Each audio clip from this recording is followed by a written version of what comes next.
दोस्तों, आप तमाम लोग जानते हैं कि देश भर में लोकसभा का चुनाव जारी है। ऐसे में बात करें तीसरे चरण की तैयारी में तमाम दल जो हैं वो यकीनन जुटे हुए हैं। और अगर बात बिहार की जाए तो बिहार में एक लोकसभा क्षेत्र पड़ता है सिवान। काफ़ी चर्चे में है, न सिर्फ बिहार में बल्कि कहा जा सकता है कि हिंदुस्तान की नज़र इस सीट पर है। और वजह आप तमाम लोग जानते हैं कि सिवान वो क्षेत्र है जहाँ से कभी मरहूम डॉक्टर शहाबुद्दीन साहब जो हैं वो सांसद हुआ करते थे और उनका एक वक्त था, आप तमाम लोग जानते हैं। और किस तरह से उन्होंने जो है वो एक बेहतरीन काम किया अपने क्षेत्र में, जो तमाम दुनिया जानती है इस बारे में। भले उनके बारे में तरह तरह की बातें हैं, अलग अलग बातें कही जाती है, तरह तरह के आरोप हैं, लेकिन जब आप सिवान क्षेत्र में जाएंगे तब आपको मालूम चलेगा कि वो किस तरह से गरीबों के मसीहा के तौर पर काम कर रहे थे। यही वजह है कि आज शहाबुद्दीन साहब की पत्नी को तमाम लोगों का सपोर्ट मिल रहा है। हिंदू, मुसलमान, तमाम कहा सकता है कि संप्रदाय के लोग हैं, तमाम जात मजहब के लोग उनके साथ खड़े हैं। यकीनन उसके पीछे वजह यही है क्योंकि शहाबुद्दीन साहब ने कभी किसी को हिंदू मुसलमान के बीच विवाद नहीं करवाया। कोई इतिहास नहीं है कि उन्होंने हिंदू मुसलमान की लड़ाई करवा दी हो, मुसलमानों को जो है चढ़ा बढ़ा करके हिंदुओं पर कब्जा करने के लिए या हिंदुओं को बढ़ा चढ़ा करके मुसलमानों पर कुछ करने के लिए, इस तरह की कोई घटना उन्होंने कभी अंजाम नहीं दिया। आज उनकी पत्नी वहाँ से निर्दलीय चुनाव लड़ रही है। पिछली बार वो जो है आरजेडी से चुनाव लड़ चुकी है, लेकिन वो चुनाव हार गई थी। इस बार उन्होंने ये फैसला लिया था कि वो अकेले चुनाव लड़ेंगी, यानी कि निर्दलीय चुनाव लड़ेंगी, किसी पार्टी का सपोर्ट उन्हें नहीं चाहिए। और ऐसे में उन्हें लगातार जो है बेहतरीन जन समर्थन मिल रहा है। अगर आपको मैं तस्वीर दिखाऊं तो आप चौंक जाएंगे। ये जो तस्वीर आप देख रहे हैं ये हिना साहब की है, हिना मैडम की तस्वीर है। यहाँ आप देख सकते हैं, ये आप सोच भी नहीं सकते हैं कि यहाँ जो लोग आपको भगवा जो गले में गमछा लिए हुए लोग हैं, ये असल में हिना मैडम के साथ बैठे हुए हैं, हिना साहब के साथ बैठे हुए हैं और उनके लिए प्रचार प्रसार कर रहे हैं। ऐसे में आपको बता दें कि 30 अप्रैल को, यानी कि कल इन्होंने जो नामांकन किया उसकी भी तस्वीरें सामने आ गई। और सबसे चौंकाने वाली बात यह है कि हिना साहब जब नामांकन करने पहुंची तो कोई भीड़ नहीं थी, कोई भीड़ नहीं थी। लोग चौंक गए, लोग ये सोचने पर मजबूर हो गए जब वीडियो सामने आया कि कहीं ऐसा तो नहीं है कि इन्हें समर्थन नहीं मिल रहा है। बाद में मालूमात सामने आई और खुद हिना साहब ने इसके बारे में जानकारी दी कि असल में उन्होंने किसी को ये बात बताई ही नहीं कि वो नामांकन करने के लिए जा रही हैं, और चुपके से जाकर के उन्होंने नामांकन कर लिया। क्यों किया ऐसा, क्या वजह रही होगी?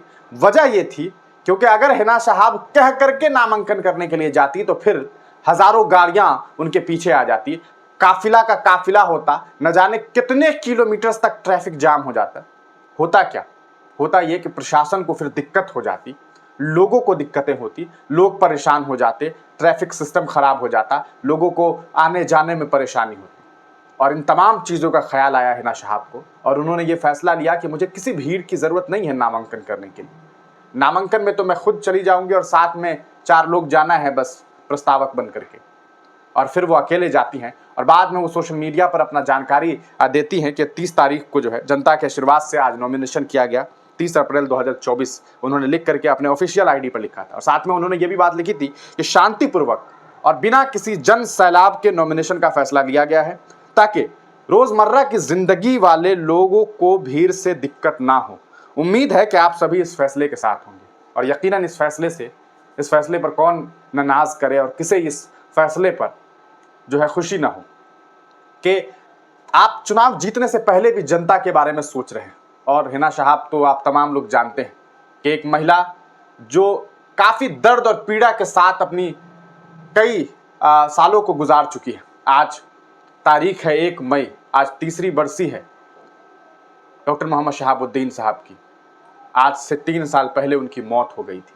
आप तमाम लोग जानते हैं कि किस तरह से उनकी मौत हुई और उसके बाद क्या कुछ हुआ, किस तरह से दिल्ली से उन्हें उनके गांव लाना था उनकी बॉडी को ताकि यहाँ उन्हें दफन किया जा सके, लेकिन ये हो ना सका। और क्यों नहीं हुआ, उस वक्त क्या कुछ हुआ, ये आप तमाम लोग जानते हैं।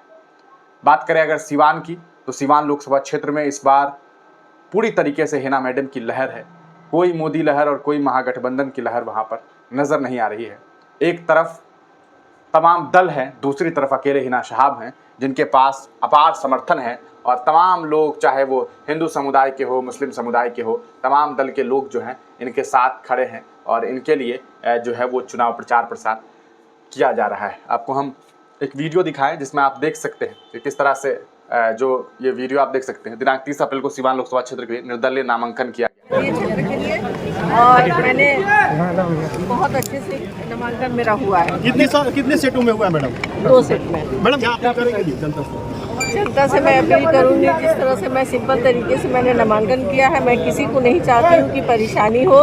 इस तपती धूप में लोग आके खड़े रहे, मेरे लिए प्रतीक्षा करें, इसलिए मैंने सिंपल तरीके से नामांकन किया। सभी को, हमारे सिवान जिला को मैं आगे बढ़ाने के लिए मैं ये नामांकन की हूँ। मैं सिवान जिला को अपना परिवार समझती हूँ। इन लोगों के लिए चिंतित रहती हूँ। इन्होंने 30 तारीख को नामांकन किया और ये बात कही कि मैं किसी को परेशान नहीं करना चाहती थी और इसी वजह से हमने ऐसा किया।